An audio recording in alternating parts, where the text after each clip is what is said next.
如今结个婚有多难，得有车有房有存款，还得给彩礼。但在印度就没有这个烦恼，找不到人结婚，简单，去街上抢一个不就行了？什么？你说不同意？那新闻我的美式居合答不答应？更离谱的是，印度抢钱嘛，抢回来的不是新娘，而是新郎。好家伙呀，连蚊子来了都得捂着屁股走的印度，男人居然被抢亲，这究竟是怎么一回事？今天球哥就带大家来了解了解。印度位于南亚次大陆，与中国、尼泊尔、不丹、缅甸、孟加拉国和巴基斯坦接壤，国土面积约为298万平方公里，人口约14.2亿人。抢亲这事儿大家估计都有所耳闻，像中亚五国，这都是他们的老传统了。走在路上，如果看到哪个女孩子长得漂亮，就能叫上亲戚，把女孩子绑回家当老婆。而咱们今天的主日印度，也时不时就有人抢亲，但是和其他抢亲不一样的是，别人绑新娘，但印度绑回来的呢却是新郎。去年就发生了一件事，一个刚上岸的男老师还没来得及庆祝，就被一群劫匪团团围住。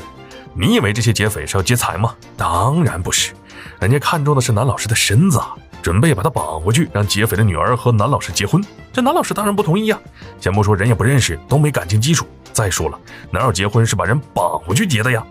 不过最后男老师还是屈服了，不屈服不行啊，一说不答应，就好几个人连打带踹的，完了还有好几把枪抵着脑门，他能怎么办？就只能认怂了呗。说实话，抢亲这事儿在印度很常见，每年都有，而且数量年年涨。印度抢亲有多疯狂？单说比哈尔邦，一年至少3000多人被绑架，被迫成为新郎，而且别抢亲的数量是越来越多，平均下来每天都有9名男性被抢亲。不是，这比哈尔邦男性难道是什么稀缺资源吗？还得抢着结婚，这到底是因为啥会发生这种事儿呢？说白了就是穷。在印度呢，按照他们的传统，女性想要结婚就得准备好丰厚的嫁妆，不仅得给钱，还得给金银珠宝或电视冰箱等，金额最少的也要有几万卢比，多的甚至能达到成千上百万，换算成人民币最低也要几千块。而印度大部分人的月收入还没超过1000块，对于一个贫困的家庭来说，这可能就是未来好几年的收入。那也有人说不给行不行啊？当然行，不过就是嫁不出去而已。在印度，女性年龄越高，所要给的嫁妆就越多。如果这个女性一直不结婚，就会被视作家庭耻辱，被人鄙视和耻笑。